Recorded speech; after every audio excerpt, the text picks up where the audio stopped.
Hello guys, welcome back. So in the previous sessions, we have seen how to download the data from internet and how we can load that data into pandas framework, data frame, and we have cleaned the data using some pandas libraries functions for cleaning the data. Okay, if you haven't watched the videos, please go and watch them and come back here because we are going to build machine learning model on top of that data now.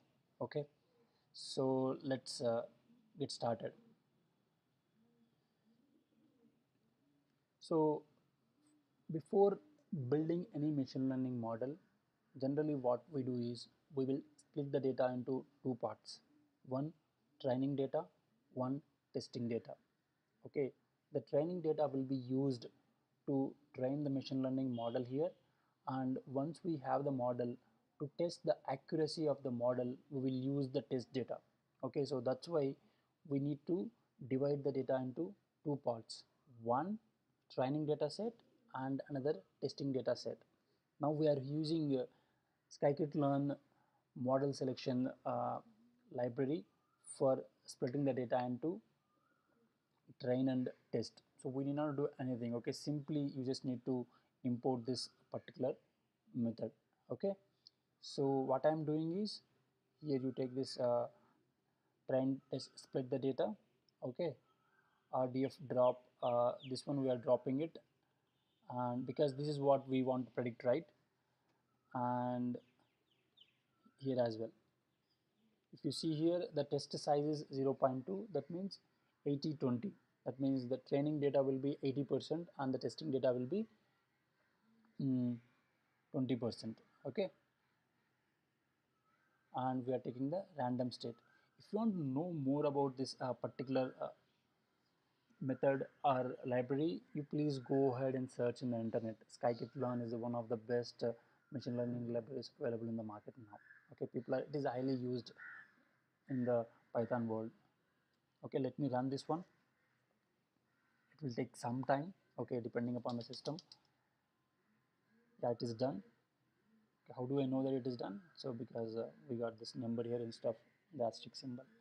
Okay, so let's go ahead and see exactly what we have in the training and testing shape we are seeing first of all here. Okay, so you see this here, right? So the training data set has this many number of rows, nearly 9,000, and here it is like 2,000. So as I said, it is like 80% and 20%. Okay, and similarly for that output as well. So it's like only one column. And now we are going to uh, create a random forest classifier model. Okay, and we will use this model to predict the flight arrivals. Okay, so again we just need to import this random forest classifier model from scikit-learn. Okay, so this is how you have to do it. Okay, and after that, the random, this is a parameter actually, what is your random value that you want to use here, random state value. So this is 13. This is well tested one, so that's why I'm using it. And now for training your model, okay, for training your model we need to give something like this model that fit. That means you are fitting the data to the model. Okay, and we need to give the values that we have, that we splitted in the previous uh, steps. We just need to give something like this. Boom. So now the data, the model has been trained using this data, train data. Okay, let's move on. And now we want to predict actually. So we have a test, right? Test data we have, and we are predicting exactly, I mean, how well, I mean, how accurate our model is. Okay, you see this here. So we got 0.8, that means 80% accurate it is. Okay, it's like almost 86. Okay, so our model is 86% accurate. That's not bad actually, isn't it? Okay, so once again you take the steps carefully here. So how we are using the predict here, model.predict, and we are giving the testing data here. You just notice here, right? In the previous steps we trained the model using our train data, okay, and now we are testing it using the test one. And to know the accuracy of the model, we just need to use model.score and test data and why we are giving this test underscore y, because this is where we have the values, right, to verify it. So in this line, first line, right, you are just giving some input and you are asking the output. The output will be where it is, the flight will be arrived on time or not. It will tell you yes or no. Okay, so now we are verifying that using this model score over here. Okay, so the model score is 86%, which is very good value now. Okay, let's move on. So whatever we have discussed now, right, so let's keep that into an entire single function. So going forward, okay, we need not to do all these things in the bits and pieces. Okay, so that we wrote a simple function over here.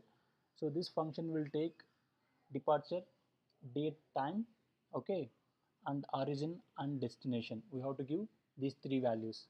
What is the starting point and ending point, and what is the flight time? Now it will, our this function will tell you whether the flight will come arrive on time or not. Okay, so you can take a look at this entire thing over here. Okay, this is basically just a convert, this is time format we are doing it here, and if there is any error we will just catch it and show the error.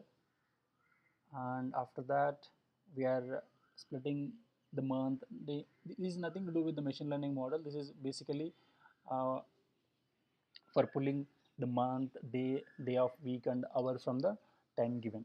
Okay, now here the origin uppercase and destination we are just converting that. Okay, one, hold on a minute, I just have some issues over here. Yeah, now we can see the entire screen here, right? So now this is the input that we want to, it is expected basically, and finally this is the model, predict probability and data frame, the input value and 0 0. Okay, so let's keep it here and let me show you what I'm talking about. So now let's predict for JFK to ATL, and this is the time. Okay, let's run this one. Yeah, 0.6, that means it is predicting that 60% the flight will arrive on time. Okay, similarly like for this one, yeah, this is 100% sure for ATL to SEA on this particular date and time, the flight is going to arrive on time 100%. Now just I have taken a couple of, instead of taking only one value for predicting it, we have some multiple values in this labels over here, and the values will be here. I'm taking into a tuple over here, and then so that we can have some PLT. Oh, hold on a minute, I think I need to add matplotlib before doing this one. Okay, okay guys, I think I will stop it here, and in the next class we will see how we can visualize these prediction values using the graph. Okay, till then, take care.